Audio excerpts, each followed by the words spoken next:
Isa sa may tuturing na girl power ay walang iba kundi si Catriona Gray. Sino ba namang lalaking ang hindi magmamahal sa kanya? Nasa kanya na ang lahat. Bukod sa pagiging Miss Universe, maganda, matalino, sexy, at very talented. At mabait pa ang kanyang puso.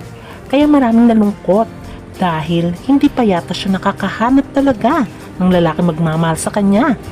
Dahil finally nagsalita na siya ng reason ng kanilang split up at ang hindi pagtutuloy ng kanilang kasal ni Sam Milby.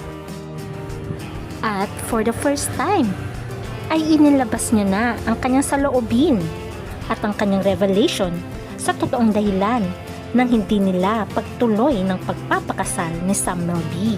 Ating alamin.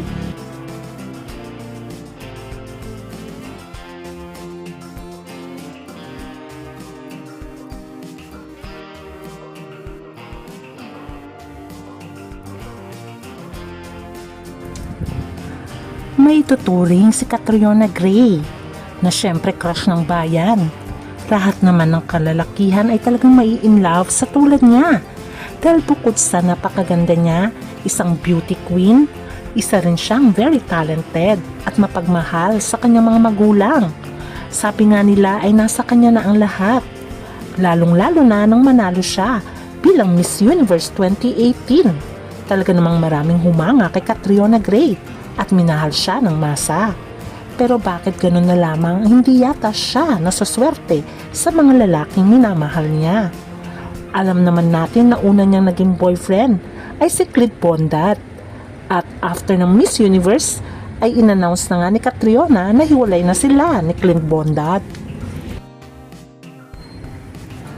Very controversial ang kanilang hiwalayan, especially nang nalilink na nga si Catriona Gray kay Sam Milby, kung saan ay nagparinigan pa nga si Clint Bondat at Sam Milby sa social media platforms nila.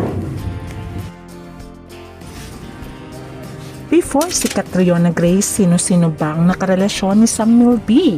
Ating alamin. Bago si Catriona Gray ay nakarelasyon niya si Marie Jasmine na isang modelo. Ilang years lang ay naghiwalay din sila. Pero ang unang naging girlfriend ni Sam Milby sa mundo ng showbiz ay walang iba kundi si Ann Curtis. Wala naman daw third party involved. Yun nga lamang ay meron silang mga individual differences. Kaya nag-decide na lang silang maghiwalay. Ngayon ay happily married na si Ann Curtis sa kanyang asawang si Erwan Yusuf at meron na rin silang isang anak. Samantalang si Catriona at Sam Milby ay tuloy nagka-developan at dumating sa puntong tumahimik na lamang si Clint Bondat. Wala naman nang nagawa si Clint Bondat dahil hindi niya na nga makuha ang loob muli ni Catriona Gray dahil si Sam Milby na ang mahal nito. Si Sam Milby naman ay umamin na rin sa relasyon nila ni Catriona Gray. Marami rin mga fans ang masaya for Catriona at Sam Milby dahil pareho naman silang single at pareho silang may passion sa pag-awit.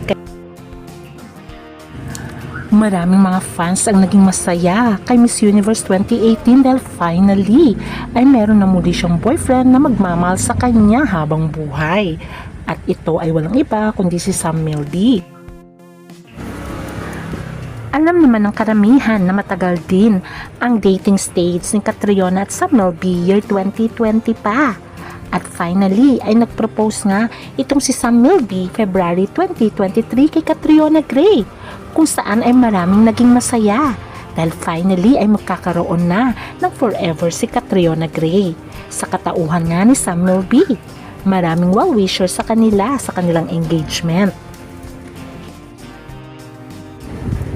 Dahil sa kanilang engagement, maraming well-wishers, hindi lamang mga fans, pati mga kaibigan nila sa mundo ng showbiz. At ito na yata ang road for forever ni Catriona at Sam Milby. Unfortunately, year 2024, after na engagement nila ng year 2023, ay nag-split si Catriona Gray at Sam Milby. Marami ang nagtaka dahil tahimik lamang ang bibig ni Catriona at Sam Milby tungkol sa kanilang hiwalayan. At finally, nagsalita na nga rin si Miss Universe 2018 sa totoong dahilan ng kanilang hiwalayan. Ating panoorin. We're with Samuel B for how many years? We were together 4 years. Actually, what happened? There was a point in our relationship where I think he just realized that he wasn't ready to take it to the stage of commitment that we thought we were on because he had proposed. And then a few months later realized that hindi pala siya ready. At that age and what we've been through, kung hindi ka pa rin sure, I think that's an answer already. I realized that I needed to choose myself in that moment because I had already given so much in trying to adjust. Ako mag-give dito, it's okay, I'll be understanding, and relationship that is giving two-way. And also as a woman, like I want to have a family, like I want to get married, and I'd love to be a mom one day. And so I really Nakakalungkot na malaman ang totoong dahilan ng kanilang hiwalayan ni Samuel B, pero mas maganda na nga daw yun kaysa nagpakasal sila tapos maghiwalay din dahil hindi pa talaga ready si Samuel B na magkaroon ng pamilya. Kaya wish ng mga fans sana matagpuan na ni Catriona Gray ang lalaki talagang magmamahal sa kanya. Kaya naman maraming naging masaya nang maispatan itong si Catriona Gray na may kasamang isang foreigner na lalaki. Ito ay walang iba kundi si Douglas Charles na sinasabing isang negosyante.